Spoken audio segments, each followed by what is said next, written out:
Hey y'all, Andy here from the Guys Club Podcast, #1 podcast on Vulfpeck. This week, we're back. It's the first episode of 2020, and what better to do it than to step back in time, go back to, as Antoine would say, take me back to 2019, to Christmas Eve, to Christmas Day, where we could celebrate gift giving one another the gifts of Vulf. And this week it's a very special one because it's the Christmas special. The belated Christmas special. We thank you. TCCP, a very Vulfy Christmas Spectacular. Yes, we've already gone too long. We love you. Let's cut to it.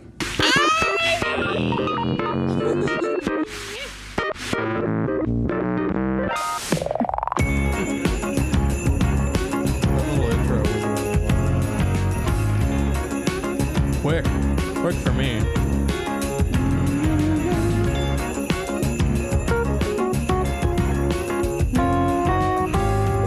Whoa.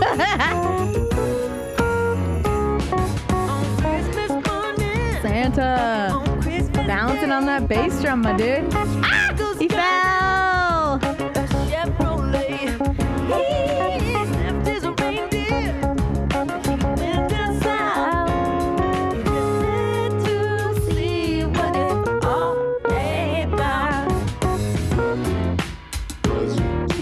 Gotta say the worst chorus in all of Don't. What if they're watching this? They're not watching this. They're too busy being great at what they're doing. I don't know. Joey's into podcasting now, which we'll get to. Yeah. He might check it out, Oh, dude. they all know. They know the microphone. Yuletide cheer. Actually, I don't. Yeah, Joey's not on this track. So. Christmas. Make sure Joey's not on the track here. Nope. I just love Santa laying in the dirt. Trash. Everyone around the world, every boy and every girl, it's time to say. Good job, movie. Got it. Oops, fuck. Time to say. Ha. Time to say.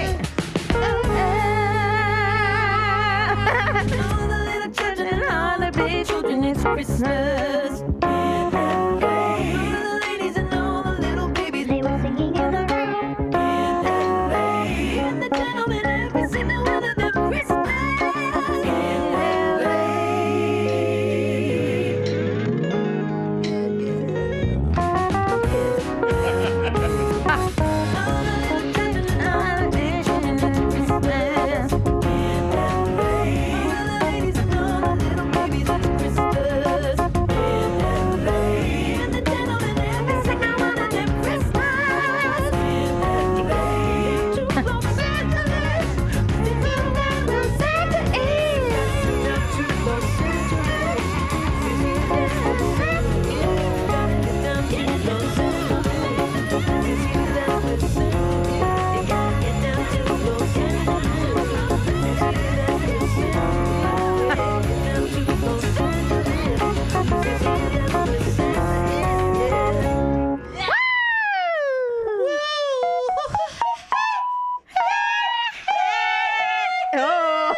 Welcome, everybody.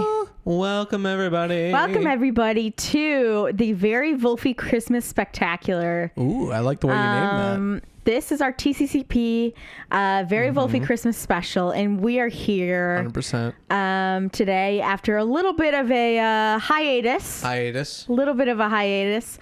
Nice. You will see that you are in a new setup here. Well, we are technically in a new setup. Yeah. This isn't like 2.0, but this is like 1.5, right? Yeah, 1.2. 1.2-ish of the 2.0 for 2020. Right, of the 2.0. Yeah, we'll get to 2.0. Yeah, trust me. It's fucking coming. And I think that'll be like a good I think it'll be a good what is it like for the audience? It'll be a good what's that? Is it good? No. Fuck. Just hit the red button. I thought I did. There you go. Perfect. Okay, cool.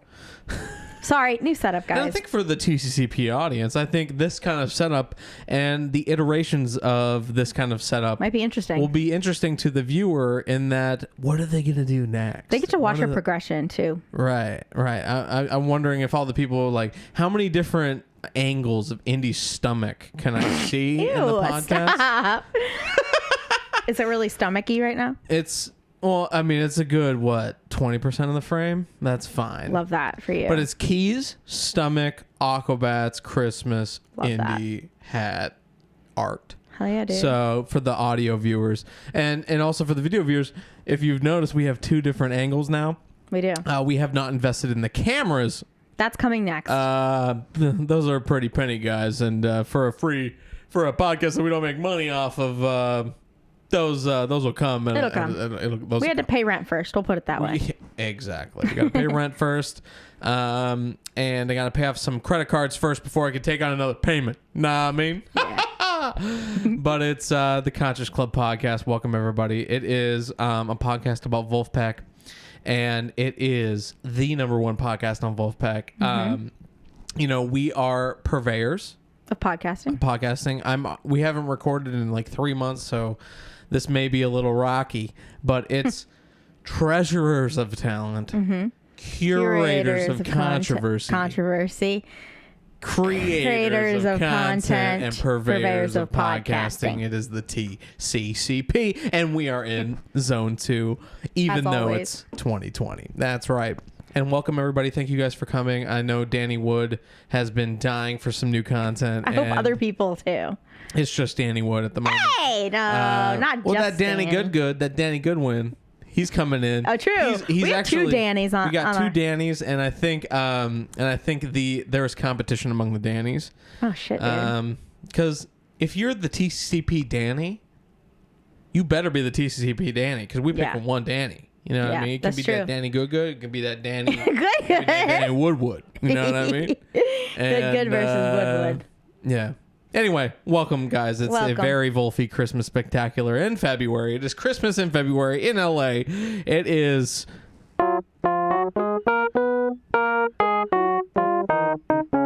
Woo! Yeah, so we are finally here after a little bit of a hiatus. Yes. We want to thank everyone who reached out in the past 2 months or so, right? 1 month. It hasn't. The past. Yeah, it's felt like a blur. We'll put it that way. Right, I don't even know how much time it's been, but thanks to everyone who has reached out to send kind wishes and kind words to Indy and also myself.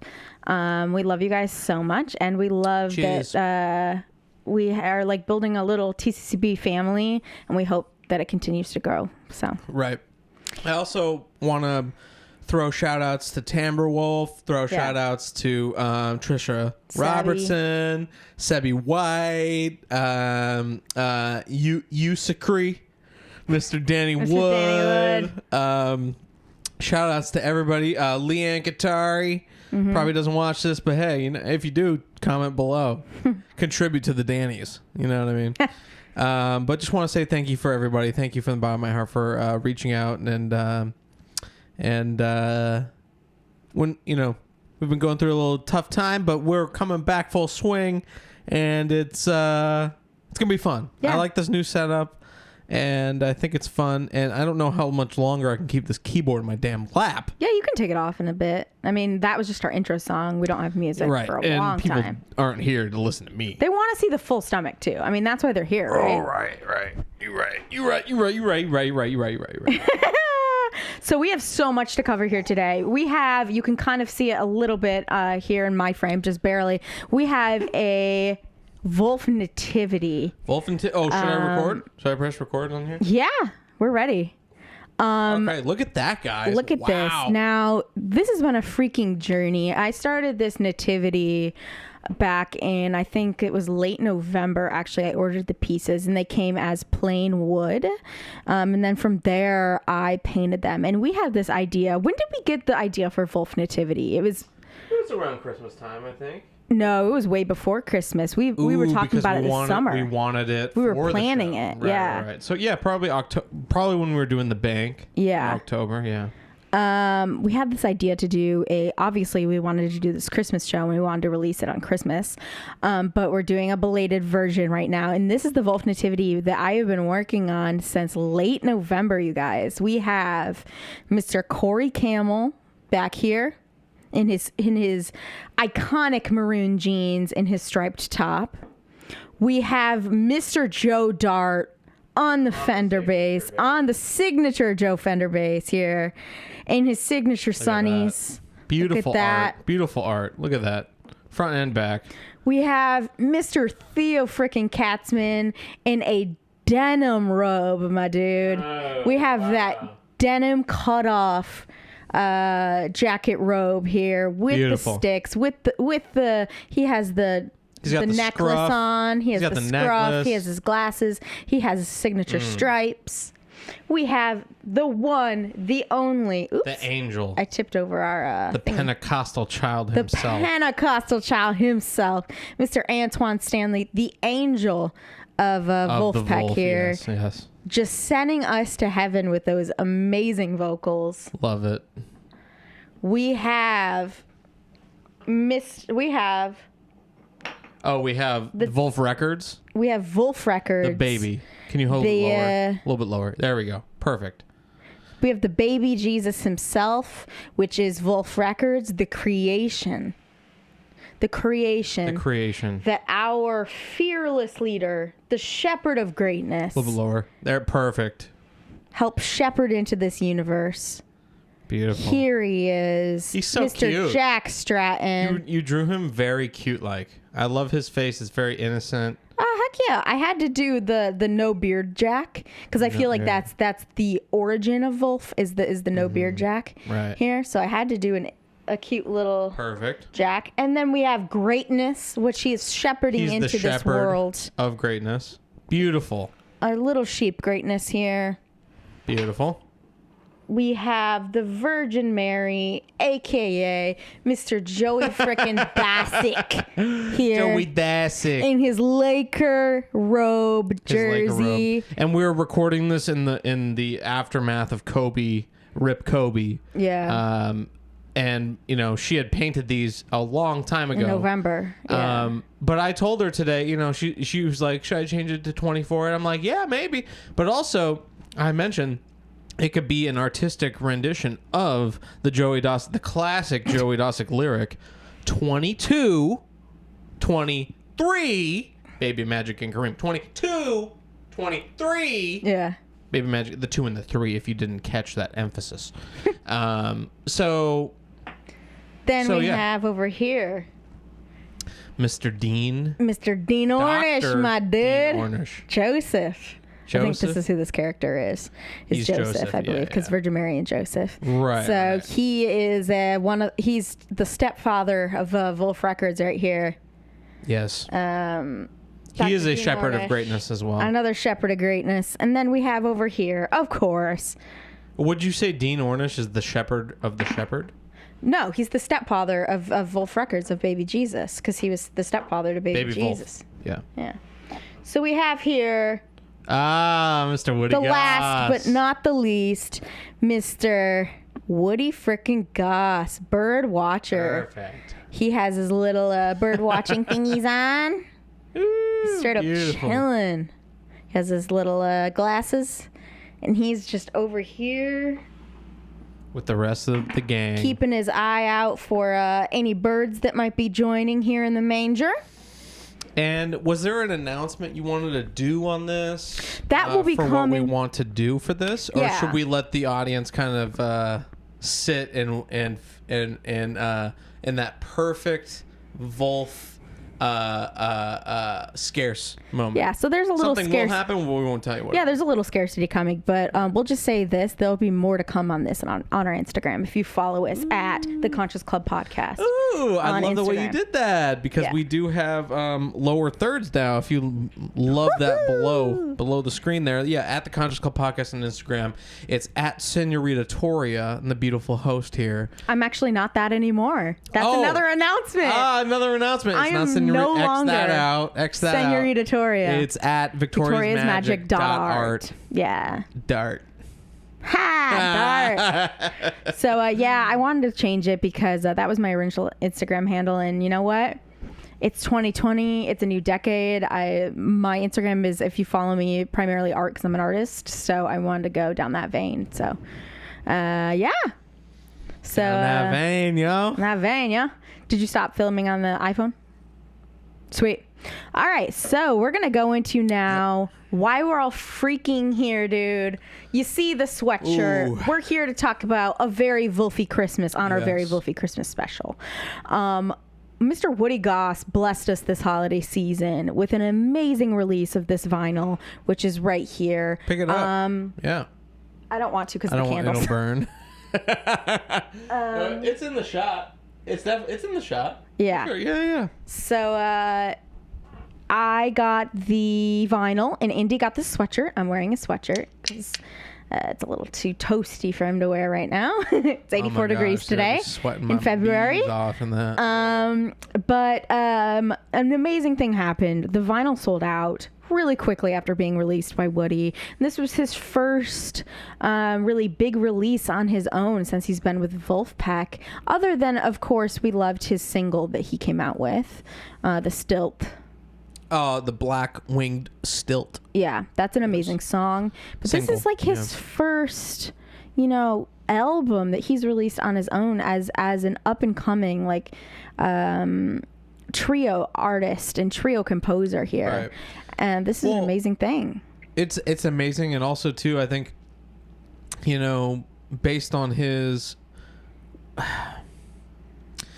I feel like Vulfpeck has, the other members who are probably, I don't want to say more type A, but more, not necessarily more ambitious, but just more type A, right? More out there. Fast paced too. Right. Woody seems to be the guy who's featured without Vulfpeck, not as much, right? It's the smooth jazz. There's not a lot coming out. He's not like a source. No, and I think a lot of it, like Corey Wong and Theo are. I think a lot of it too is he's not prevalent on social media at all until this vinyl and this album came out. And this is something we'll be talking about later in the podcast, but he's not a social media guy.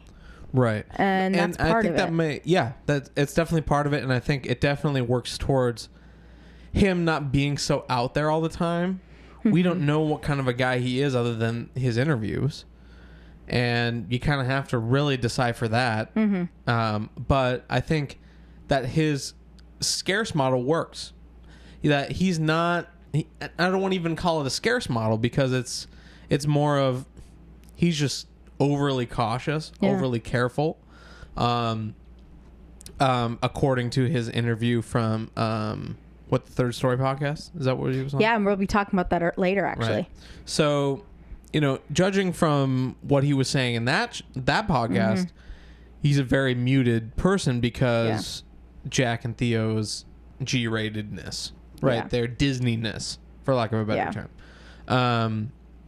And he doesn't want to come across as crass in this gentle world that Jack and Theo have built, and everybody has built. But I definitely think him not having a lot out there like Corey and Theo makes his album that much more special because even though it's not an intentional scarce method, it's more of a reactionary method than intentional.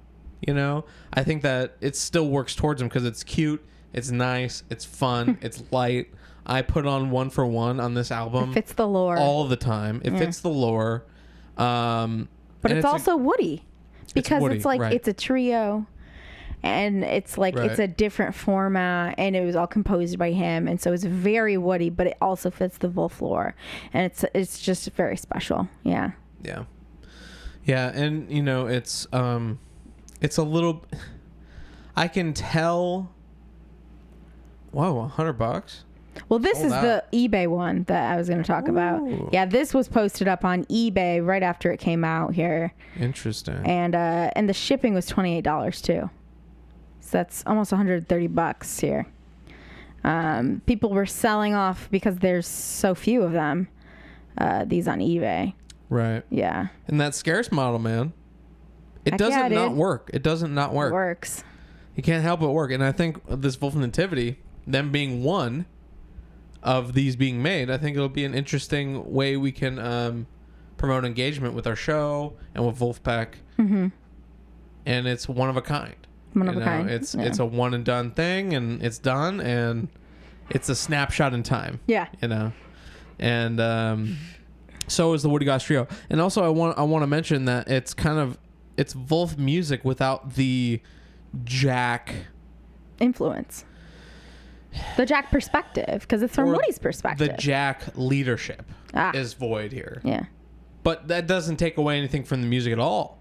I think it's just a different way. It's like, here's the music that Jack, you know, slaved over for X amount of hours, days, years, whatever. And here's Woody's take on it. Yeah. There is no Jack going, verse, chorus, you did that wrong, you did this wrong. No, this is me interpreting either songs I wrote that Jack produces Vulfpeck or that Jack wrote. I love it because it's like when you're reading a novel and it goes between people's perspectives. Yeah. I know that I'm the reader in this relationship, and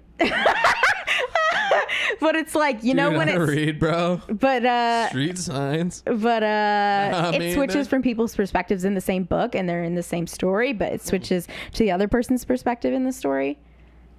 And that's what this reminds me of. It's like, you know, when we listen to a Vulfpeck album, it's from the perspective of Jack Stratton. But when we listen to a very Vulfy Christmas, it's the same story, but it's coming from the perspective of Woody Goss. And I think that's really interesting to see. Mm-hmm. Definitely. Yeah. No, it's so cool. Yeah. And same when like Theo does Love is a Beautiful Thing, or, you know, the Theo songs that are on Vulfpeck albums on his own. It's like we see it from his perspective. And it's just really cool to go in and out of people's perspectives in the same group. And and like Running Away and like Joey's songs, when all of a sudden we hear it from his perspective without Jack's influence, it's just like we're able to enjoy things from other people's point of view, and it's just really interesting. Right, and Jack sees in other people a Vulfpeck parallel feeling. Yeah. Right, like he wouldn't have picked Running Away or any of Theo's Love songs. Is a Beautiful Thing. You know, any of those, had they not had a feel that was unique to Vulfpeck, and that takes an egoless perspective of going, this sounds like Vulfpeck. I didn't write it, but this sounds like Vulfpeck. We can make it a Vulfpeck song. Yeah, you know? And it's like it almost triggers something inside of Jack where it's like, this inspires me. Now I want to put my spin on it. Right. Yeah. And it's because you know the songwriter and the arranger could be two different people. Yeah. And it's beautiful. Yeah. It's beautiful. Yeah, it's like Mr. Jason Lee Bruns when he does his a Brazilian inspired take on Dear Prudence. Exactly. It's just a great. It's just fun. You already love it. You're changing the lighting, tweaking it. Right. You're gaffing it differently. I love you. Love you. So we're going to be going into something really exciting. Me and Indy waited with bated breath to actually watch this animated special for the first time with you guys live today. I have not seen it. Neither of us have seen it. We've only seen the trailer when that was first released, and we watched that on the podcast previously. So we're going to be actually watching the special for the very first time here. Let's do it. Let's freaking do this, dude. I'm so excited. This was an article that was released on Christmas Day when it was released. And cool. We are here. Just to let you know, we may talk over it, so whatever. Yeah. But Let's do it. Let's freaking do this.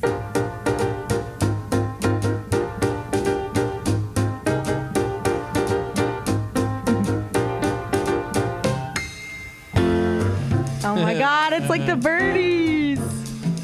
Yes. Tori. Woody. Yes. Anton. All right, they're all arriving somewhere. Is it for MSG? Oh my God. Number 8. Oh my God, he was Kobe's number. Great number, yeah. Oh my God. Jack. Oh no. What's the matter, Jack Stratton? I don't know. Our last post just got 12,000 likes. Wow, that's great. But the one yesterday got 15,000. Oh, not so great? It's just every time I think I have this figured out, I guess I don't have it figured out. Come on. You're worried So too much beautiful. about this online stuff. It's like trying to predict the stock market or the human heart. Let's just focus on our upcoming Christmas show. Have you Aw. posted about that, by the way? And another thing, I didn't even get a Christmas card this year. Aren't you Jewish? That's not the point. I know what'll help. Literally Let's go me. play sports. Sports, huh? That could lead to some great content. This is literally you. Head in the game, Bill Evans. Best of luck to you, duder.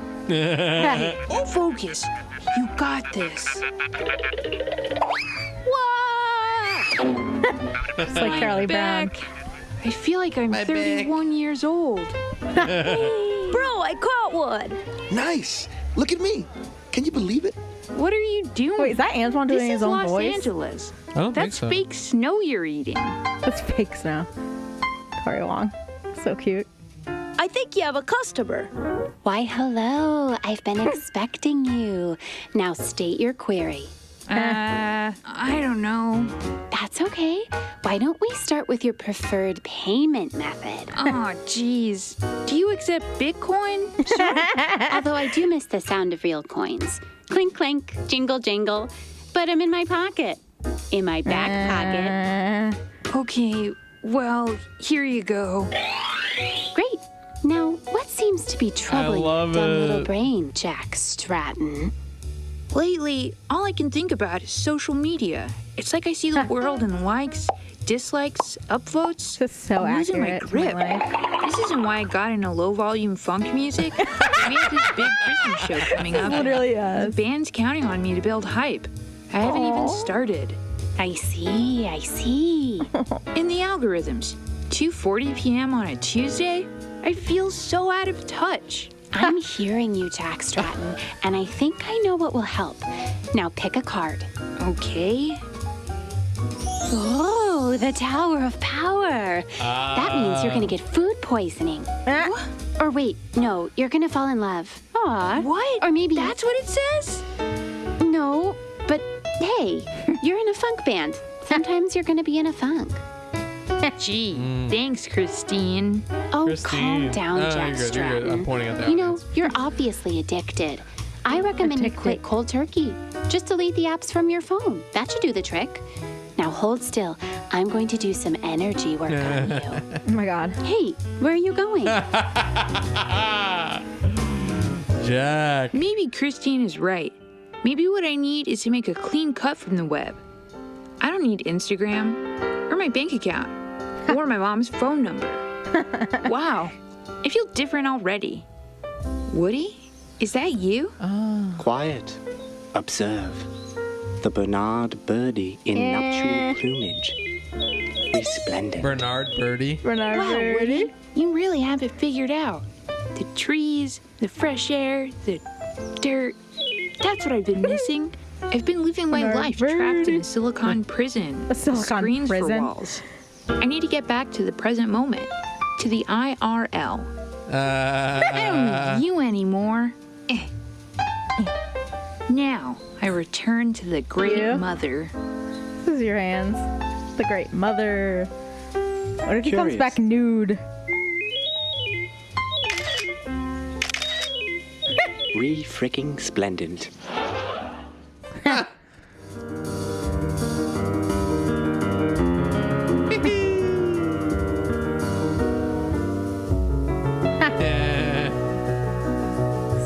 mother. I love this. Ah, the birdies. Goose. Funky ducks. Funky duck.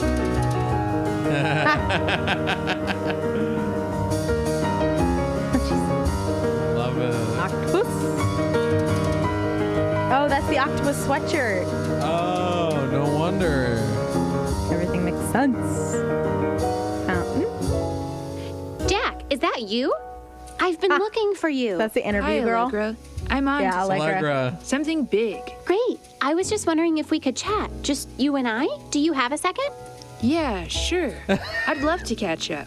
Face to face. All right, Vulfpeck fans. I have Jack Stratton here. Now, tell us. Good grief. Aw.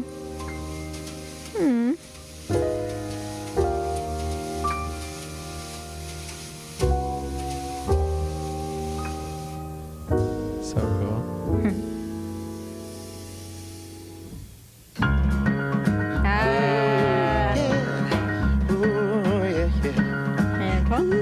Raccoon. Jack. It's like in nature. Little children and all the big children, it's Christmas. Yeah, it's definitely Antoine. Everyone! All the ladies and all the little babies, it's Christmas. I just returned from a great journey. Even the gentlemen there is one of the Christmas.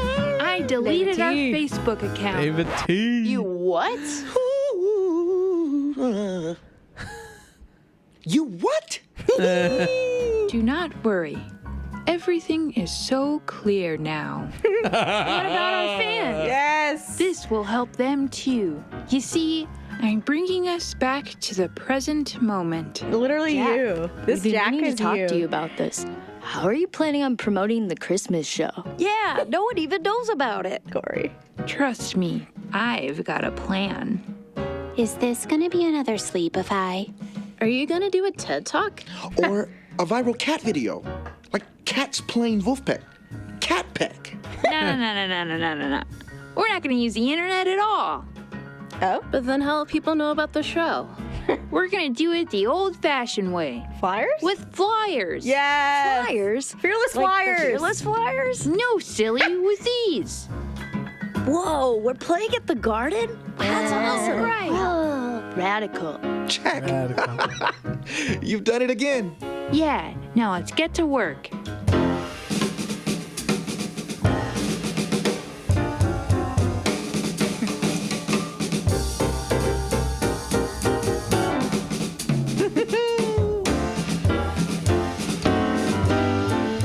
That kid was Sean McDaniel from episode 15 of the podcast. These flyers sure are a waste of paper. Yeah, wouldn't it be better for the environment to go paperless?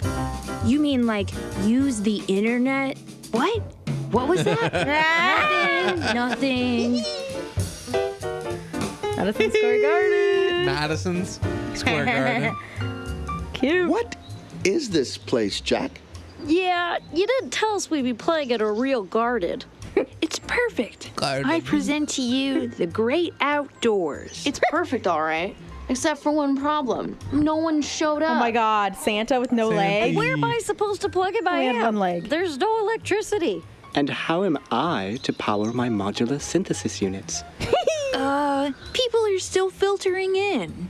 And Jack, did you remember to bring my drumsticks? I can't play without my sticks, and you know I don't bring my What's own the set sticks. list? If Won't I do don't it. I know the told you, set list, I don't how am I bring supposed to do sticks. my big Did you bring surprise them? entrance? I love my My surprise solo. entrance. I need to know exactly when my solo is so I can prepare.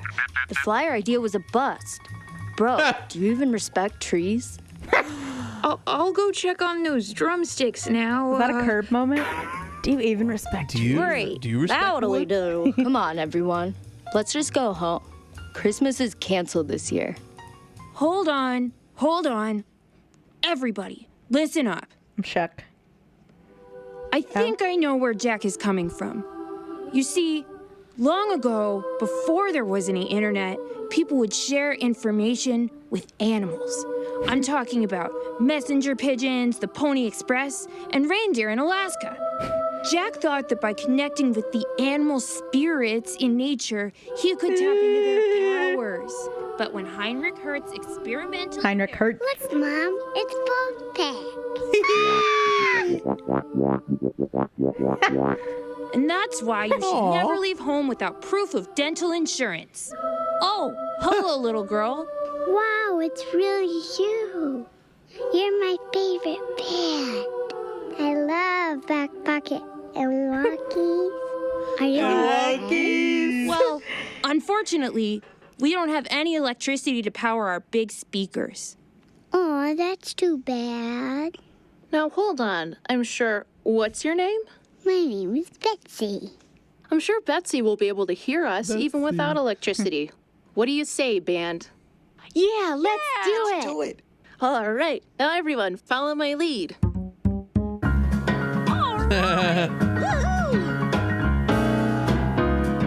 Hey, check it out! They're pretty good. Wait a minute, is that? You're not gonna believe this. Vulfpeck is playing a surprise acoustic set at Madison's Square Garden. You gotta get down here.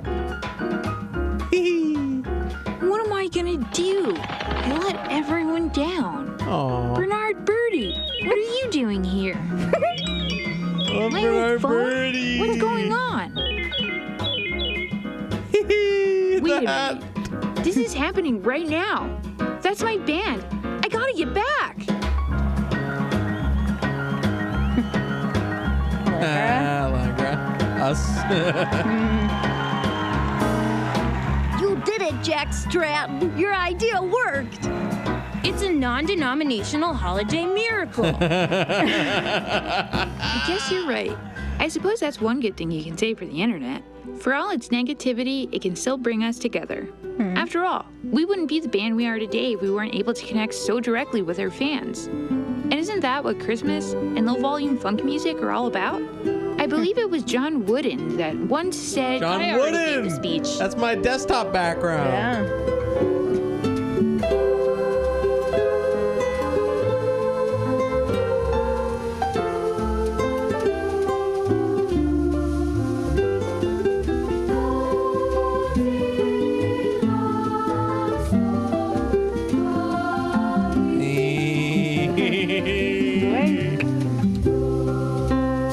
Wow. There's Tello.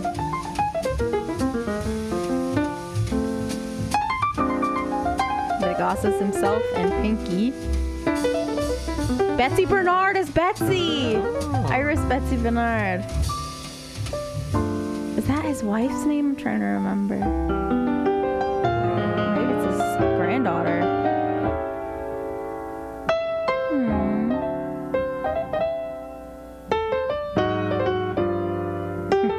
Tarot consultant. Charlie Goss helped. Maybe that's his brother? 2019. Cute.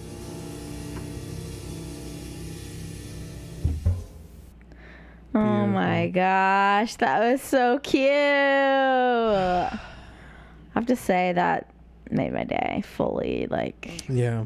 I love I'm glad it. we waited. Same. I'm really glad we waited. I mean, this is February 1st. Same. Gosh. I think that's incredible. And, you know, it's such a good storytelling. It includes everything. Like I love how Jack's the character in it. Mm-hmm. He's the shepherd, he's the leader, he's everything. And it's interesting, written and directed by Woody Goss. Yeah. How respectful of his place in the band that he would even, you know, have the dynamic of characters work that way. Yeah. Even though it like obviously it should. You know, it's just like it's interesting that Jack still has his place in this as a main character more than anybody else really, and it's kind of his transformative thought process on, you know, 15 instead of 18,000, you know, all that kind of stuff with the internet. And I think that's really fun because it really is true, and you probably have to go through those low points to realize that it really is the internet that really keeps you where you're at and catapults you into where you want to be. I think that's really a really good narrative on that too. Yeah. You know? Yeah, I love the message. It's just so relatable for anyone, even if you want to, you know, have a platform through social media. It's something that everyone feels. Right. Like, social media is taking over my life and spending too much time on it. Like, maybe this isn't good for me. Maybe I should just go away. But then you realize that you have a connection to people through that, like we do with TCCP, the people that we've met, you know, the people who have been here for us, you know, the past few months when things were tough. It's like sometimes social media can be really overwhelming, but at times it's so rewarding because we're able to meet people and we're able to interact with Vulfpeck, even if it's not on a first name basis. We're able to see their work and react to it and react with their fans and do this. And it's really special. And it's a message that, you know, really everyone can relate to. I loved it. Right. Yeah. It's interesting too, like, and you can conceivably help in a lot of different ways than you really think, because, you know, the reason why we've kind of been on hiatus recently is because my mom passed away in December, and it's been pretty tough with me and my dad, but you know, there was a point where I was talking to Danny Wood, Mr. Wood, love you, man, on Instagram, and let him know, you know, that's kind of why we're on a hiatus, and he was very, you know, thankful that I shared that with him, because he had missed a flight to go see, was it Theo or Corey? It was Theo. Yeah. In Arizona from he's from Utah, right? And me sharing that story, he was really bummed that he missed his flight and that the flight was canceled. Actually, it was canceled. Yeah. The flight was canceled, but he was like, dude, I really needed to hear that, because it's you know, what if that flight went down, or, you know, it's like the perspective the of Kobe just being thing, with the helicopter going down. Exactly. Maybe it was meant to be that he wasn't on that flight for some reason. Right. And maybe, and you know, that flight probably landed just fine, but you know, who knows? He His got hotel could have caught on fire, or he could have gotten a car accident once he got there. Like, who knows? Something could have happened. Yeah. You know, while it was gone, or whatever. There's a reason why everything works the way it does. Maybe, and maybe nothing happened. Yeah. But maybe, you know, further down the line, it's like, I'm glad I got those 2 extra days with my family. Yeah. Because of this, or whatever, you know. And I'm not trying to wish anything on anybody, but it's like, it's so interesting how the internet connected us in that way, and you know, me being in a vulnerable place made him realize that it's not the end of the world. Yeah. You know, there are worse things that could happen. Yeah. You know, and having those sobering moments in life, I think, is really, really important. Yeah. Yeah. Definitely. I like the setup. I like looking into your eyes and talking. I do too. It's way and better. not looking into, like, trying to motion towards you and talk like this. Yeah, this is way better. Yeah. Oh. Okay. Well, do you want to do? When are we doing the liquids? It's coming up. It's going to be actually near the end of the podcast. It's one of the last things that we do here on the podcast today. Could I pee really quick? Yes. Sure.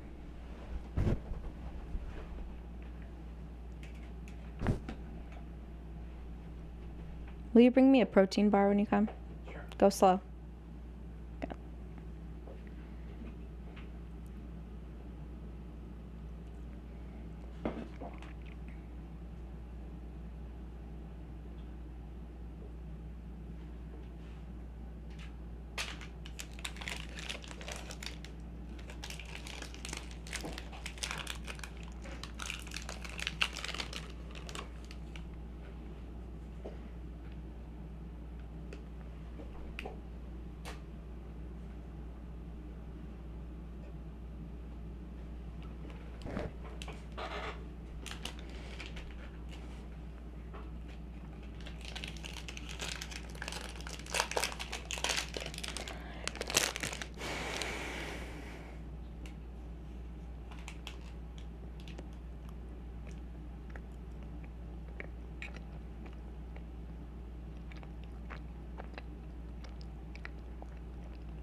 Happy Thanksgiving, everybody. Welcome to the third story.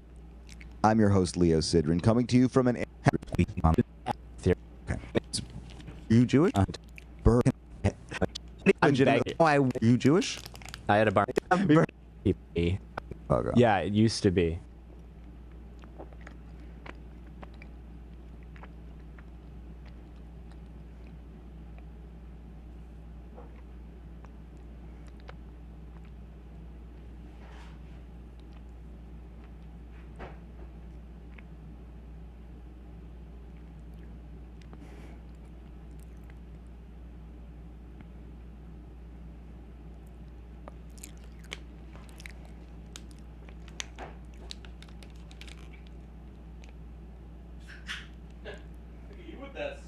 See, March. Correct. Okay. I understand. Huh? Just threw the fucking You still have one. It's empty. Oh. Put it under the table, would ya?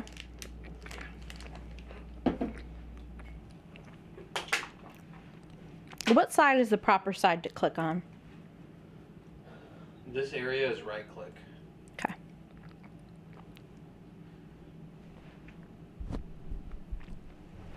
Alright. Let me just clean up my mouth.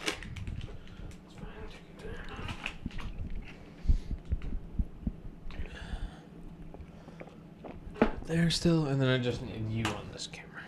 Good. Want me to turn it on? If you're ready. I'm ready. So now we're going to jump into the third story podcast really quick, Alright. which we talked about earlier a little bit. Perfect. Hello. Okay. Hello. All right. We're back. We're doing All right, we're back. So we're break. So now we're going to talk about what we were kind of hinting to earlier, which is Woody on the Third Story podcast. Now, we have to issue a formal TCCP apology right now because in past videos, like specifically the one that we did on Woody and other times in our past podcasts, we have specifically brought up the fact that Woody is shy or stoic or maybe not super verbal, or we think his personality is something, even though we haven't met him in person and we haven't gotten to know him. We don't know him. Yeah. And that's okay because we only know his internet persona naturally, which is fine. Yeah. That's okay. We only know that. We don't know him. But, we did mislead the audience, the Vulf audience, that he was a stoic. I mean, he's not a quiet stoic guy. Yeah, quiet guy, stoic, whatever, harnessing the slow burn of Woody Goss. Not necessarily true.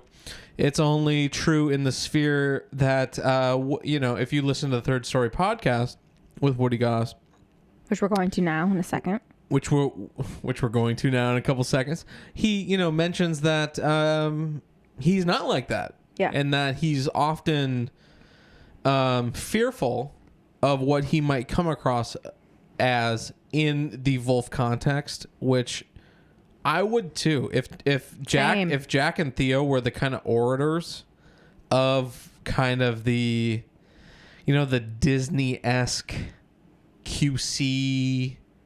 Well, they're, you know what I mean? Yeah, they're PG, no more than PG. GPG. PG. I'd say PG. PG's pushing it. Well, the gummy. The gum, yeah, you're pushing in, yeah. That's PG-13, yep, dude. Yep. So I would say we can land on a solid PG here. If there's one thing I learned from Jack Stratton, it's that you have to be willing to be wrong. Yeah. And according to my former boss, I have an insatiable ability to admit when I'm wrong, so I'm wrong. You're right. You're right. No, it's good. It's good. Yeah.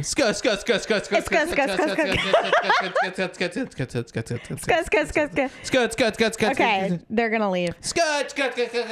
Okay. Danny, what? Danny, good.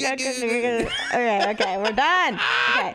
So I want to get into just a few clips here from the Third Story podcast. You can listen to it on your own in a little bit, but I want to jump into just a few comments on what Woody's true personality is and how he kind of feels uncomfortable when it comes to the internet as it relates to the animation we just watched. So we're going to go in here at 12:40. Feel free to watch this on podcasts, Apple Podcasts, the Third Story podcast, whenever you feel like it. It's a great podcast. So here we go. You're uncomfortable about having laughed in the context of a neo-Nazi march? Correct. Okay. I understand that you are essentially a quiet guy. Maybe you're not it's quiet. It's really not true. It's really funny. Yeah, everybody on the internet thinks I'm shy and quiet. Yeah. I just am uncomfortable with the internet, really. I don't, everyone who knows me, I can be I can be a performer at times, but I get weirded out by things lasting forever and like millions of people seeing things, and I start thinking too much, and I just it's not a natural fit for me and the internet and this kind of stuff. Interviews or the internet, because as you say, you get weirded out by the internet, and yet, as we know, your band filled Madison Square Garden last night because of the internet. I mean, you are a very known quantity on the internet. You just don't. That's playing piano with Joe Dart. I'm fine on the internet. But you don't say anything. But if you're playing, I'm okay with words too. But I like to be able to think about it and take my time with it. I watch Jack do interviews, and he's just so off the cuff with like phrases. I'm not like that. Skokie was diverse, 40 languages spoke at home. You start playing piano. As I understand, your father plays piano. Yeah, I got into it. All right. Wow. So, I could listen to this podcast. I know. All day. We might as well just listen to the damn podcast on this podcast. No, but great points. Great points. It's interesting to hear. It's interesting to hear that because it's so foreign to what we in the Vulf sphere know as Woody, true Woody. Like in the Vulf sphere, true Woody is stoic Woody. Yeah. Is quiet Woody. Is just there but provides the funk. Yeah. And that's fine for that to be his place in the lore, but I also think we need to take into consideration who he truly is as a person, and I'm glad we're finally getting to know who he is through this podcast, through the Third Story podcast. Definitely. And it's such an interesting thing because like I'm sitting here casually with a Kirkland signature LaCroix knockoff with my leg on top of the other, hanging out on a leather couch with a comforter. What are you getting to here with this? Comforter on it to make it quieter. I'm just saying, look how comfortable I am on the internet right now. Well, we're also not him. No, I'm saying it's at a detriment. I think he's overanalyzing. He is, but don't you do that all the time, except for the context of the internet? I do the completely opposite. I'm the guy who's going to be doxxed in 20 years from now because I don't give a fuck about what people think about No, but I mean, in other contexts, we all overthink things. And I think if that's what he overthinks, that's fine because we all overthink things. Right. I overthink maybe how others are perceiving me or how my body looks, and you overthink how to do the studio or how to redecorate or how to reorganize. For a lot of this overthinking, it's not we all have things that we overanalyze and overthink on. And I think if that's the internet for him, then that's valid, but we all have different comfortability factors, different things. So it's just interesting to learn about his perspective, know? It's great. I may edit this out, but I'm looking at the battery change. Okay. It's still rolling. When do you want me to do it? But I'm saying we can end our thought, but on a new thought, we should change the battery. Cool. So is that a good time now? Yeah, it's a good time because I just want to do just 2 more fast sound bites from this podcast, and then we're moving on. Let's do that then because it'll last. Cool. It'll last. Cool. It'll last. Yeah. So next, I just want to jump into another really interesting point, which we've kind of touched on earlier, but I want to hear it from Woody's mouth. I love touched. I need that word in my life. Touched. Hey, I haven't been touched much. I'm from the Midwest. I apologize. Touched. I gotta touch it. Touch. Okay. You're the touch. Okay, Mr. Kook. Stubborn with touch. I wanna jump into another point here. Is that Woody's personality includes a lot of playfulness and humor, and he talks about it here, and I think it's important to bring up. One Nazi thing in. You're going to have to keep that. Here's the thing. Let me do a real talk on you. Yeah. My banter in general is so inappropriate. Yes. And in real life? In real life. So now then we're getting to know you. I know, but I need to be careful. You know, I'm not Lenny Bruce. You know, I want to be a musician. I don't want to isolate the fans. You know what's interesting about that? You say I'm not Lenny Bruce. I'm a musician. I'm not doing shtick. And yet I heard you describe to my friends downstairs what Vulfpeck is, and you said it's like, well, maybe funk mixed with some pop and some comedy. Absolutely. There are definitely full shtickified elements of the band. Right. That's Jack and Theo, and they're very good at keeping it PG, and I'm not. And my mind just goes to the most awful places all the time. You can keep that in your interview. Are you so concerned? that's maybe the real reason why I stay out of the... Oh. Or it's one of them. Because you just go off the rails. I'm so inappropriate. I'm incredibly inappropriate. Has anybody encouraged you to stay out of the public, the limelight with it, or you just know yourself well enough to know that it's better not to get into a situation where you might get in trouble? You know, early on they were like, yeah, what do you get on the mic? And it's just, I just want to make people uncomfortable, and I just go to the most awful places. Yeah. But, you know, that's part of having they learned early an on imagination, and I think that's part of what, you know, gives me my value as a composer is I hear things that people don't hear. So yeah, interesting, I love that. Huh? What episode is that? This is episode 137. Yeah. Third Story Podcast, third-story.com, episode 137 with Woody Goss. If you haven't heard it, it's a great listen, and it's a super, really intricate. Though Woody doesn't want to admit it. You know, kind of backstory on the Vulf and his contributions to it, and I think it's really interesting because you're getting a Woody you have never thought existed, because he's all punk. He is, and that's what we're getting to next. Is I have the soundbite. He's all punk. He's all about the non-PG. Yeah. He wants to make people uncomfortable, much like me on this show, if you haven't noticed with Tori. But Woody is such a interesting character, because I come from it at a different angle. It's like, if I'm not being malicious, if I'm not being racist, if I'm not being any of these things that are doxable, then I'm fine. Yeah. Throwing myself out into the internet, because it's fine. Yeah. It's okay. I don't have anything to be like, well, you know, in 4 years from now, CNN's, well, renowned podcast host Indiana Fawcett said this uncantered thing about blah, blah, blah in 2019. As long as I can have, you know, that's why I like being a good person, not to brag or anything, but that being a good person means that you could just riff and most of what you say will be okay. Yeah.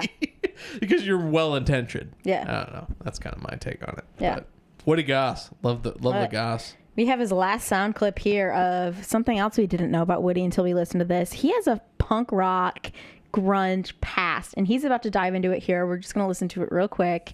Here he is. But then I was like always about music and making music. Oh, I had a band. What was the band called? See, this is an interesting point about me is I was a front man of a band.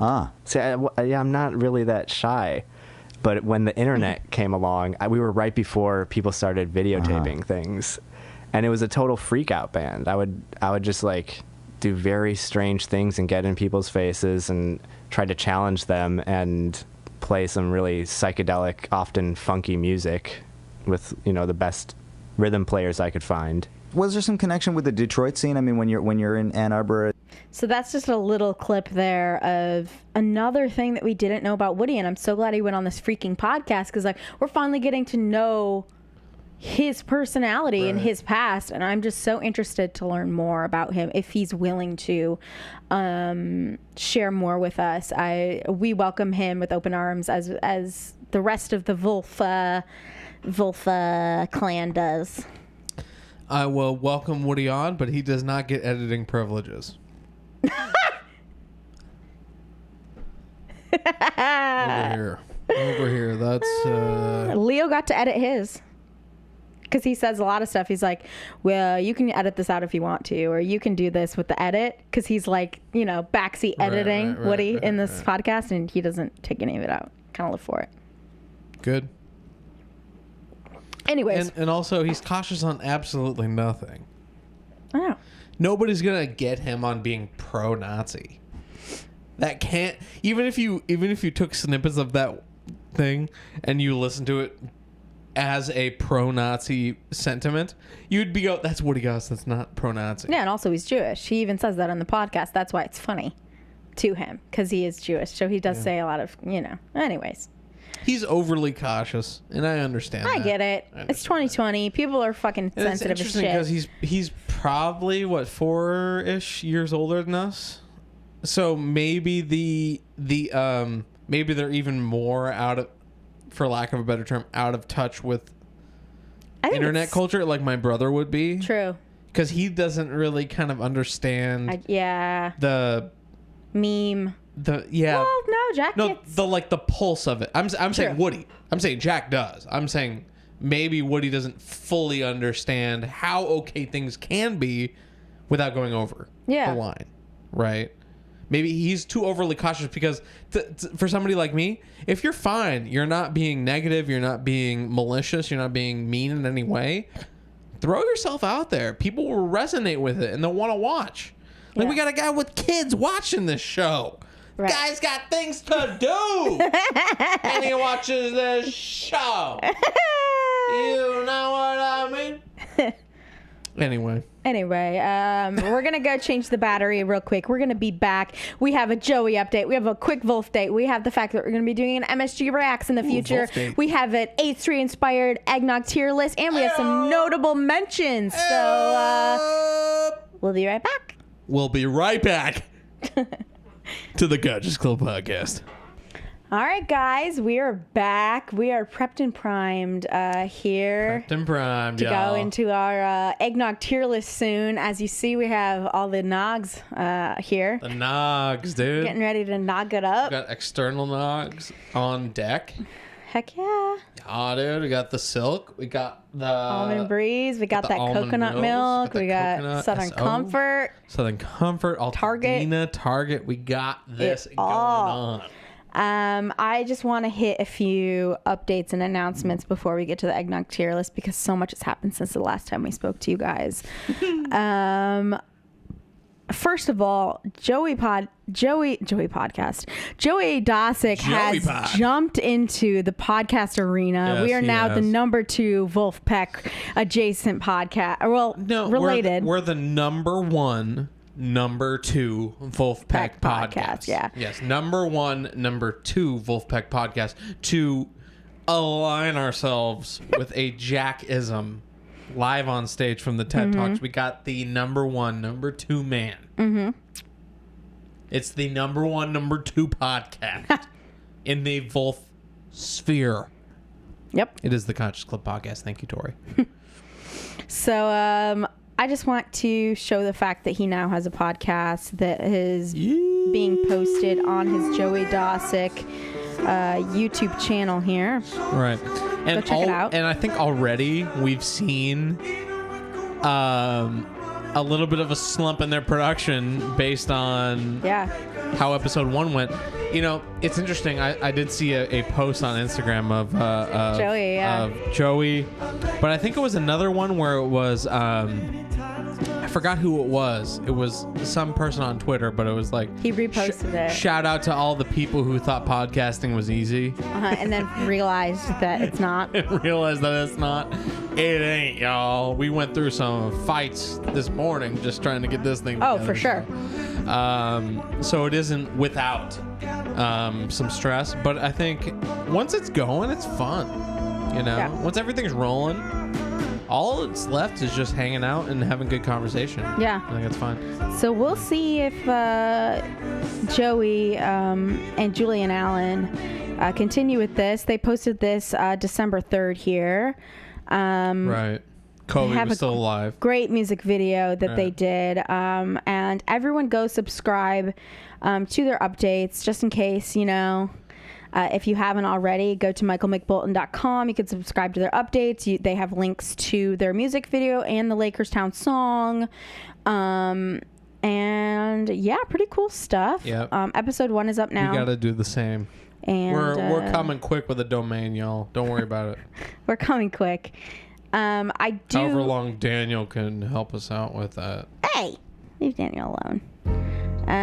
Sorry, Daniel. I do want to phase into this here. In 2016, I found this morning. Joey Dosick made a Kobe Bryant retirement tribute video with Game Winner, and I felt it necessary to play it today because Kobe obviously passed away with his daughter and 7 other people also with him. And I just thought that this was nice to show this today. And we watched the first Laker game since his passing last night, the January 31st, 2020. And God, it was so sentimental. It was so heartfelt. And the memorial was amazing. Yeah, the memorial was amazing. The music was incredible. But to top it off, having LeBron James give an impromptu, probably planned, but still impromptu. But still, in hand quotes, impromptu, like throw the script away. I'm just talking to y'all kind of thing. It was what we needed. It was what we needed because it's the next Kobe-esque player. Yeah. Who has that same mentality on work ethic, who has that same mentality on being great, and also who has that personal connection to that, to Kobe, and probably his kids too. In that, you know, I heard a story on the radio that LeBron or Kobe gave LeBron his Kobe sneakers. Yeah, when he was a kid. 20 years ago. Yeah. When he was a kid, coming up, and he was at a camp that Kobe was teaching, and he wasn't even LeBron James yet. He was LeBron James, but nobody knew. He was baby LeBron. He was baby LeBron. Yeah.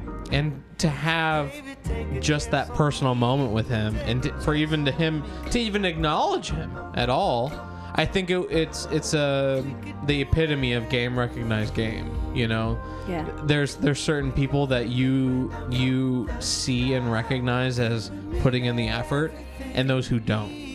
And those who do shine above, you know. And yeah, LeBron James, you know, surpassed his point record. That's only because Kobe existed. Yeah. There wouldn't be a record. That record wouldn't have been as high had Kobe not been in the game. Yeah. You know, so I think it's for him to surpass his point record. Man, we're sounding like the Michael McBolton podcast here. I know, we're getting into that basketball Julian shit. Allen and Joey Dosick, but I definitely feel that, you know, it's special. It was a special night last night, and even though the Lakers lost, that's fine, man. Yeah, it was about Kobe. It wasn't about Kobe. You know. Right, and you heard God, I don't follow basketball. His last name Leonard. Leonard. Wait. No, it wasn't Kawhi Lillard. Yeah. On the Pacers. No. Lillard. He's from Trailblazers. Yeah. You know, he was saying Kobe would have. Damian Lillard. Yeah. He was saying on the post game show, he, you know, they were living on Kobe's wishes anyway. Doesn't have to be a Laker, doesn't have to be a Trailblazer. It's the fact that you gave it your all based on what you had coming to the court. You know, and I feel that, you know, seeing that interview from the Trailblazers with Damian Lillard. I think it was even though the Lakers lost it didn't matter. I didn't care. I think the fact that Trailblazers won is whatever, but Kobe would have wanted the Lakers to come up against a team that didn't have this gaping void in them. Yeah. So that they could rise above, given what what happened this week. 100%. Yeah. And they didn't, but it came damn close. It came damn close, that's for sure. And the most important thing is that both teams were so wanting to play for Kobe that it doesn't matter who won, because they were both thinking about him the whole time, and they were both trying to play their best, to have him kind of shine through, and that's what they did. And it doesn't really matter who wins, because both sides respected him, and they still gave him that moment for that memorial. And yeah, it was wonderful. Yeah, just gotta play your heart out. Heck yeah. It's such a sad week. Yeah. I know. It has been, but anyways, Rip Kobe. We love you, Kobe. Yeah. We love you, Gigi. We love the 7 other people who were on that flight. It sucks how it's Kobe and 8 others. Yeah. How it's said on the news. Yeah. But because those are people's kids and family members. Too, yeah. Right. Yeah. But you lose a legend, you kind of fall in the shadow of that a little bit. So. Yeah. But those 9 names, that LeBron made an effort to speak, because it wasn't on the, at least from what we could see from TV, it wasn't on the TV program, that the names that were they're on the Megatron. They were on the Megatron. They weren't spoken until LeBron made an effort to do that, which was cool, which I thought was really cool. And is the that's what makes LeBron different from any other big basketball player. And same with Kobe, is that it's egoless. It doesn't matter. You say 9 names before your name. Yeah. It still makes your name that much better, because you didn't say yours. You said 9 others. Exactly. It's putting other people before you is what makes you great. Yeah. It's about the team. Right. It's not just about you. You wouldn't be out there if you didn't have your team. Right. And I felt that, if it was rehearsed or not, it was still, I felt like I was for the first time in my entire life listening to LeBron James speak to me. Yeah. And there may have been, and he was speaking to everybody. Right. Yeah. And I felt a genuine connection to him. Instead of him reading off, he was just like, he even cussed, He's like, I'd be doing disservice to all y'all motherfuckers, or whatever the fuck he said. Yeah. I think it was to read this shit. Read this shit. Yeah. But overall, a great night, a great tribute, and rest in peace, Kobe, Gigi, and the rest, Yeah. We're gonna next just do a really fast Vulf update before we get into the eggnog here. Vulf released a back pocket individual video before they released live at MSG. It's really special. You've probably seen it, but I just wanted to bring it up because we haven't talked about it on the podcast yet. We do have something really special coming to you soon in regards to live at MSG. We probably guessed it already. We'll do a TCCP Reacts to live at MSG, and that is coming up, so please get excited. It's going to be really fun. We're going to be experiencing it with you guys. That's right. And we'll have a special guest for that one. We'll have a special guest for that. He's been on the show before. He's been on again. He'll be on here soon. And it is going to be the Live at MSG podcast. Because every time Vulfpeck makes a notable performance, we make a notable performance podcast about it. So I think it'll be fun. So yeah. I just also want to touch on real quickly the Live at MSG vinyl, which exploded while we were gone here. It was 3,839% funded on Bandcamp. $227,000. I have it right here. See if we can pull it up. Last time I checked, it was $187. Here it is. $227? $227. $672.43. So 5,000 people? Oh, wait. No. That's how much they wanted. This is how much they got. They wanted just $5,000. under $6,000, and then they got almost $228,000. Do you think that's Jack intentionally under selling, undervaluing it. Probably. so that his percentage goes up that much higher. Probably. I mean, watching the Christmas special, I would think that's true. Yeah. I mean, God, I'm so proud of them though. $227,000. Yeah, and it says right now here that they're now in production. They were funded. The records are being produced. Follow Vulfpeck to get notified if more copies become available for purchase. So these puppies will be coming out soon. Here's the cover art, which of course is the beautiful MSG poster, which everyone freaked out for. And here's the super minimal Vulfpeck Madison Square Garden cover. Beautiful and Utterly beautiful. So I wanted to touch on that. It's so cool how that is the first. That image is on the first TCCP podcast thumbnail. Yeah. Isn't that weird? Yeah, that is weird. So it's very weird.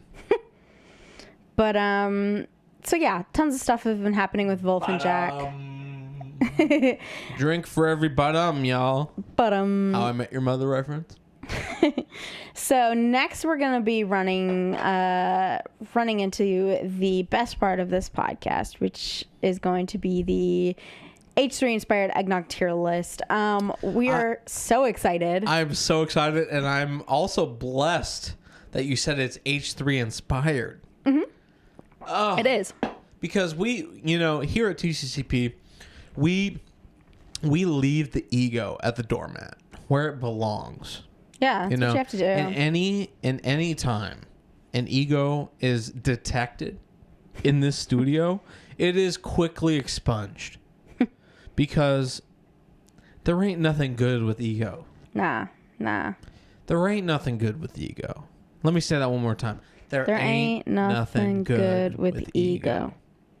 And we have to be self-aware to realize that when that wells up in ourselves, when that wells up in our soul, in our psyche, it wants to take over. Mm-hmm. And we're not going to let that happen.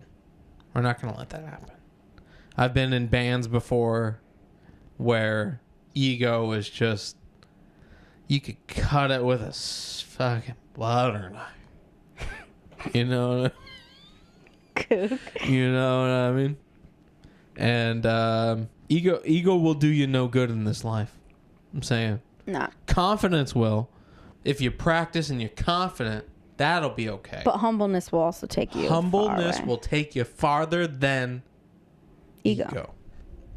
And it's so evident that Mr. Jack Stratton and everybody he associates himself with and pulls himself together with takes that same sentiment to their heart, to their core. Mm-hmm. And if there isn't a person that has been recorded with Vulfpeck that hasn't had that as a first priority among other things of getting the notes correct, the notes and the rhythm and the sheet correct. Yeah. Above that is ego. Mm-hmm. And I really think that the more you strip yourself of your ego, the more free you'll become. I agree. Yeah. Anyway, without further ado, we're getting into that eggnog. We present the H3 podcast inspired tier list for the A Very Vulfy Christmas. Yes, the A Vulfy Very Christmas. A Very Vulfy Christmas. Yes, the A Very Vulfy Christmas inspired tier list. Heck That's yeah, right. dude. We're here. And as you see right now, you see a really intricately H3 inspired tier list on your screen. It is beautiful, and we're gonna drag stuff onto the screen as we talk about it. And Tori's not gonna destroy the mic by putting it off the mic, but she is going to pour the little samples we'll have. So first off, she is pouring the eggnog from Market Pantry, which is now currently Good and Gather, which was previously Market Pantry because we purchased this in the year 2019 and is now February. It might be expired by now, but we'll take the sickness for the entertainment value. She is now pouring Southern Comfort eggnog. That is right. I think just the sip we'll need. I think just sips, and I think we'll get a good, interesting. Also, one thing to note here: all three that are on the table currently. I should press record here. Sorry for that. But for all three of these, eggs do exist in the ingredients, and I want to be upfront and transparent about that because our humble host here, Tori, is allergic to eggs and sometimes can't even get the flu shot because there's no egg-free version of the flu shot. No, she's not on mic, but she says no. And it's interesting to me because you think, with all the technology advances in, as in 2020, we don't have an eggless version of the flu vaccine. They do. It's just extremely rare. Extremely rare. It's extremely rare because they don't make it usually without using an egg embryo. So I am allergic to eggs, which means I've never tried eggnog before. So I have this fancy, handy-dandy spit mug here for the egg versions, but we also do have the egg-free coming up next. Right. So, oh my gosh, are you excited for I am this? ready. So do you want to do... Let's do your end first, and then we'll come to me. So I'll do this one. So this is Altadena Altadena vanilla spice eggnog here. with eggs, so please use your spit. I will. Spittoon. I do want to say before we get started that we are going to be saying our favorite of the egg ones, our favorite of the non-egg ones, non-dairy too, Yes. and then our favorite in total. Great. Yeah. Sounds good. Cool. So should we have our first sip? My very first sip of eggnog here. Before we do, can you put Christmas in LA on loop with the gear? Do that? Just hit the gear or replay it. Hit replay. And then hit the gear, and then hit loop. Actually, right-click the video. Loop, and then hit play. Perfect. Cool. So this will just keep playing. All right. My very first sip of eggnog, vanilla spice. So this is Altadena vanilla. It contains vanilla spice egg. eggnog. Contains Okay. egg. Let's see. All right. Ready? Yep.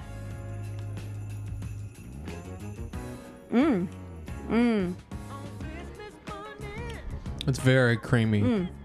Not too sugary though. Really good flavor. It's very good flavor. Wow. I like the vanilla spice on it. It's not too spicy. Really good flavor in that. It's not bland at all. Very vanilla forward. But also you can taste a lot of the creaminess that's in there. It's like a heavy cream kind of base you can taste. I think they're going to be very heavy cream. But it's hard because the first one. It's how else can you explain it other than heavy cream? But also you can taste the spices in there, right? Like the cinnamon kind of and clove and stuff. Right. Really good. I enjoyed it. That's fine. Thought it was good. Okay. Should we do... Let's do Southern Comfort. Oh my god, this one looked really So thick set when I that poured aside. it. Just a Yeah. warning. This one's like super thick, you guys. Like it's fucking pure egg. Like I'm not kidding. Is this camera still on? Yeah. It's pure yellow. If you can see this, literally pure yellow here. So I'm scared because pour it's it pure on my eggs. computer. Thank you. Sorry. That's fine. Oh my god, should Ready? we try it? Cheers. So this one's Southern Southern Comfort, traditional. Okay. All right, non-alcoholic. Let's try it. Instantly, I like the Altadena better. It's stouty. It has stronger notes. There's something strong about it. And much stronger. Let me say it's way It's richer. concentrated. It's rich. Way richer than the Altadena. Not tasty. You couldn't have much of that. I could drink the Altadena all day. Southern Comfort, I can only take a shot. Yeah, 100%. The Southern Comfort is super rich. So if you love super rich eggnog, recommend that one. But it's a lot. Like you couldn't have more than like a shot glass full, like you said. Oh, yeah. All right. Target. This seems the most out of the 3 so far. The most. Ooh, it doesn't smell good. It smells like alcohol. I think it's expired. Mine smells like pure alcohol. No, that sounds fine. Oh my god, I don't think I'm gonna like this one just by the smell. It's only 3 days expired. Okay. That's fine. Okay. Right.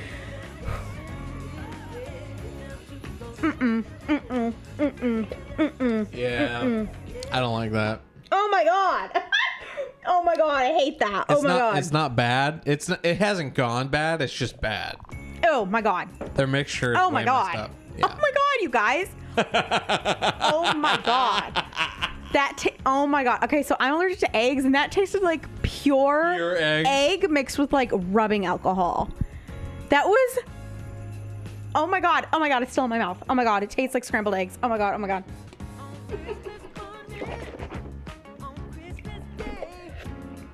Oh my god. That one's really bad. Don't get the Market Pantry. Maybe the Good and Gather would be better. What's the soy? Soy, silk, yeah. Oh my god. Oh my god, whoa. Sorry. Oh. Okay, you guys.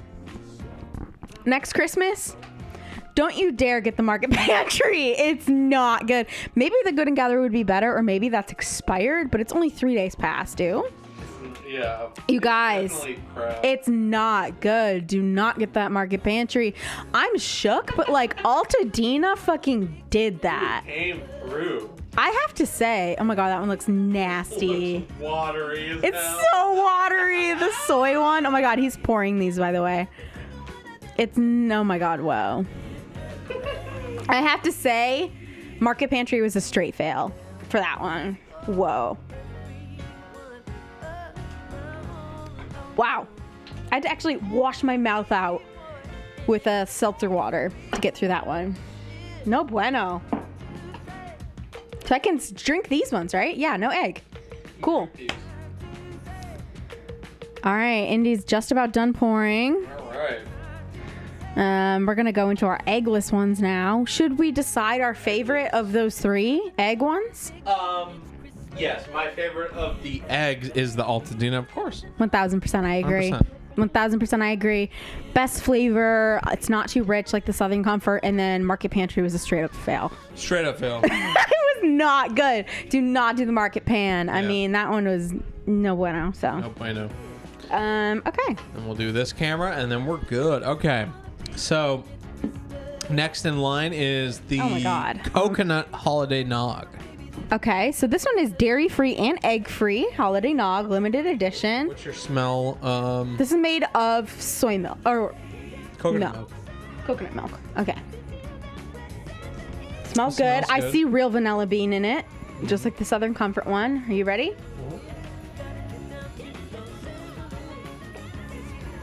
It's definitely less creamy, and there's a heavy nut note, or coconut note. Wow. I have to say, yeah, coconut comes through, but I don't mind it. Right. We'll keep the finished ones over here. Interesting. It's not bad. It has a lot of flavor in it. Yeah. A lot of good flavor. I would say it's the coconut adjacent version to the Altadena. Wouldn't you say? Yeah. It's pretty Altadena in the flavor. Altadena is a little bit better. Rounded and full flavor. Full, Yeah. not watery. The next one, I'm really scared it's going to be watery. The silk soy. You guys, Indy poured this and it was straight up it looks water. like water. Ew! Oh my god, it's so Cheers. watery. I don't want to do this one. Cheers, It's really cheers. okay. Cheers. Okay, so this is the soy milk. Yep, soy milk. Okay, 1, 2, 3. Oh! No. Sorry, that's a No. No, I can taste the soy. That straight up tasted like fucking roots. That tasted like What's the main ingredient? soy. Soy milk You guys, and cane sugar. no. This soy, the silk nog, bitch. The No silk silk nog. nog was not good. Go for that coconut nog or something. Okay, so now we're going to almond breeze. Almond milk nog. 70 calories per ounce All serve. right. This one's thicker. All right, let's do it.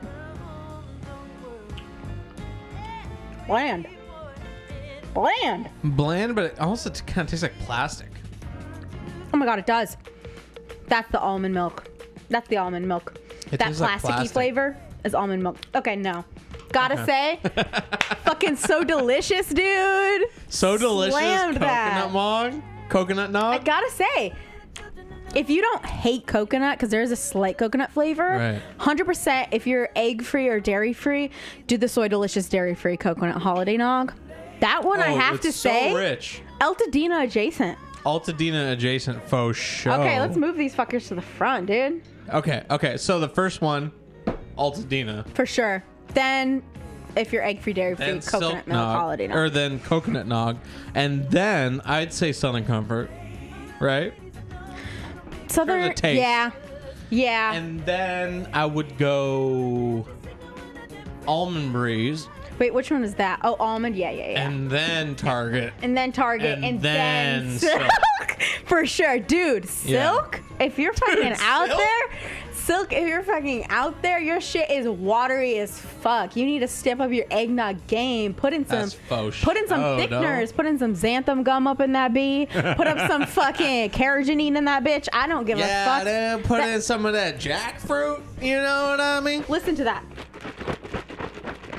Water. That is Water. water. That is not a nog, dude. Listen to this market pan. Oh yeah, now that's a thick shake. That's a thick shake. Still crap though. Still terrible, but I'm telling you. Show that So- logo. Show the logo of the terrible one. Oh, which one? Nog? Yeah. Silk? Yeah, turn that logo. Yeah, there we go. There we go. We got that logo. So well, that was fun, I have to say. But It was pretty Silk fun, needs to step actually. up their nog game. Did we get more nog and we No. threw some away? No. We only got 6? We got 6. I felt like we got like 12. No, we got 6. Anyway, Altadena for the win, dude. They did really good, and shout out to Altadena because they're like right around the corner from us. And yeah, true. And I wonder if the sugar content goes down as Okay, the look. crap goes down. Tell me what your sugar Listen, content okay. is on Altadena. Sugar here is 21 For your total sugars? total sugars. On Altadena? 15, 21, 15, That one's more. 19. I knew it. And then on the almond milk, 11. Guess what this one is? You're going to shit your pants. 22! 22! And it's poop? It's poop. And then this And one what is is it? actually the lowest, 12. 12. So we called that for the sugar content Okay. being the least on the last one. And I mean, the but Southern 22, Comfort. this one was 21, right? Altadena? I expected that from Southern Comfort. Yeah, the 19. for sure. Because that one was rich as fuck. It's quite rich, yeah. But hey. That was Sweet. That the was interesting. The Vulfpeck adjacent eggnog Christmas special eggnog tier list. So yeah, you guys will know what nog to get next year if you're a nogger. That's right. If Or you're a need an nogger, egg-free nogger. That's right. You got this shit on lock, dude. So Come in, Daniel. hi. We're still ending the show, so we're good. Yeah. We're almost done here. That's right. We're gonna hop into a quick notable mentions Right. Okay. here to end the podcast here. I wanted to do a quick learning session on other Jewish Christmas song composers. Ooh, I like it. Because we recently had Mr. Woody Goss release his first Christmas album. That's right. And I thought it would be interesting to speak on Irving Berlin and 2 other Jewish Christmas composers really quickly here. So everyone probably knows who Irving Berlin is. He was I don't. You don't? No. Oh my gosh. So he was a really famous Oh my gosh. Broadway musical composer and show tune composer. And he basically escaped Germany and came to the U.S. and came from literally nothing, had no money or anything. A German Jew with the last name Berlin. Yeah. He was actually born. times, dude. His birth name was Israel Isidore Berlin, And then he changed it to Irving Berlin when he moved here to kind of assimilate. It's a Yiddish name, of course. Yes. He has like so many songs that are just nailed into our framework here in the United States. And he did Putting on the Ritz, he did Cheek to Cheek, he did White Christmas, he did Happy Holidays, Anything You Can Do I Can Do Better, There's No Business Like Show Business, like so many show tunes this guy did. That's so cool. Irving Berlin, you're my dude. So I just want to show this. Israel. Berlin, my dude. Just want to show this really quick here. Irving Berlin, then 5 years old, gets off the boat at Ellis Island in New York. His earliest memory as a child growing up in Russia was of a pogrom, a vigilante attack on his Jewish village. And he remembers hiding in a ditch with his brothers and sisters and parents, watching Russian Cossacks burn down their village. Then he comes to America, gets off the boat, looks around him, sees all these Americans, and he says, we stood there in our Jew clothes. He realized how different he was from everybody else. His father was a cantor. That's crazy. Who taught him how to sing prayers in synagogue. But Berlin took his cue from New York's unique musical melting pot. Yeah, I don't want to get caused by the BBC here, but same. That is those little notes there definitely. Yeah. Interesting. And this is his daughter who just popped up here, and I do want her to speak really quickly on his process. It was so interesting. Sure. Here she is. Musical secretary. He would dictate the melody, and then he would listen, and when it got harmonized, he knew every harmony he wanted. And he would say, no, that's not it, and then get it. But he did. He was embarrassed not to know how to read or write music. So sometime in the 1920s, he actually took lessons. He learned to read and write it, but he never used it. He said, I'm not going to change my methods, they work. So it's really interesting. Like, I so associate myself with that. You relate with that, That's right? So crazy. Because yes. you know the harmonies and the melodies. It's just like how to write them and express that. I'm there. Yeah. I'm right there. Yeah. And it's so crazy. Yeah. It's so crazy how you have an innate feel musically, and you have an innate standard of quality, but you don't have the institutional knowledge to back that up. Except for the musicians that you'll get on to do what you want to do. Yeah. Right? Which is like the Jackass kind of way of taking it, where it's like you get a musician who's going to do what you 100% know that you want and can execute that regardless of your chops. Because I'm sure Jack is, you know, obviously he's a great drummer, but otherwise he's a kind of, you know, jack of all trades, master of none. In a sense, I'm not saying he's a master of none. I'm saying I'm arguing for he's a master of all. Yeah. But it's that distinction between getting people on who understand and just completely execute your vision, even though you may not have. Right. He's not a bass player. You know what I mean? Right. Right. Yeah. But you can speak the bass player's language. Yeah, exactly. You know? As long as you can do that, you can communicate your thing easily. Your vision. Yeah. So I thought that was interesting to bring them up. We just have two people really quickly that I'm going to just touch on very briefly here. There's two other famous Jewish Christmas music composers. This is the man who wrote White Christmas. Oh, Mel and Torme. His name is Mel Torme, and he is also an immigrant. His parents were also immigrant Russian Jewish people, just like Irving Berlin's parents. And he lived in Chicago, Illinois, and he ended up writing a ton of music, including the White Christmas. And he's just an adorable, adorable man. I just have a quick clip here of him just being super cute. Here, this is actually the wrong one. Wanted to do this one. He's on promoting his book to this interviewer. Oh wait, what is it? Is that the next? Oh, it's this. Wait, here it is. Sorry, I apologize. 456. That's all right. That's all right. Here it is. Thank you for listening to the He's God so Just Club cute. podcast. Okay. Why do I not have audio?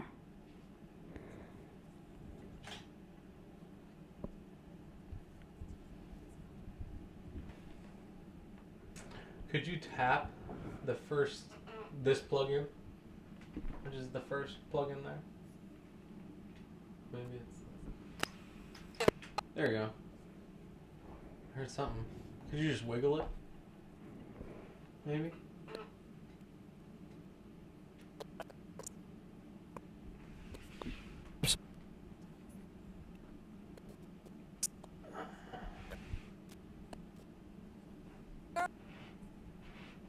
That's so weird. What's happening? Is it recording? Hmm? Is that recording? Yeah. Me? Yeah. Okay. What should we do? We have no sound. Well, we could skip it. I mean, this has been a full-fledged episode. Huge Conscious Club podcast. I don't understand what happened, but no, that's okay. I'm sure the audience members would like to look up Mel Torme. There's also Johnny Marks too. And also Johnny Marks. Yeah. Look them up. And try the Santa Baby. Maybe that can play us out. It's not gonna play. We have no audio.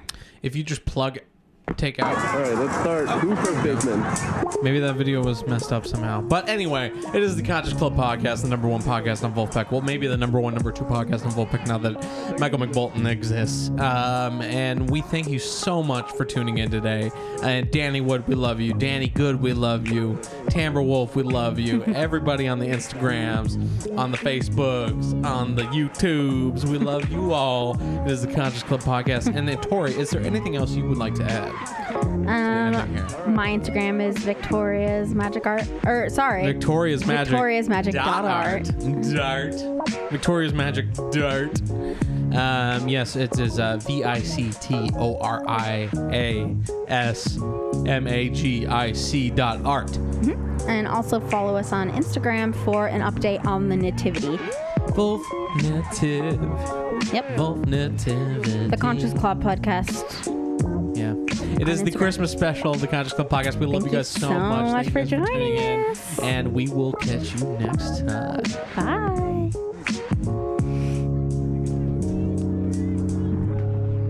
Keep it rolling.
It's all-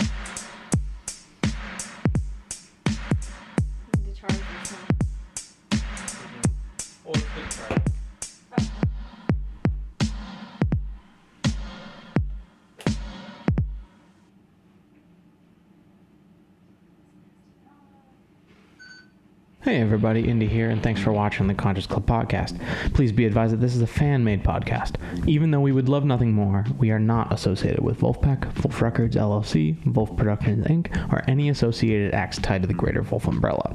We do this show out of love, not for monetary gain. We simply wanted an outlet like this to exist, so we made it happen, and I hope that's okay. Thanks for watching, and always remember, fee fi fo fum.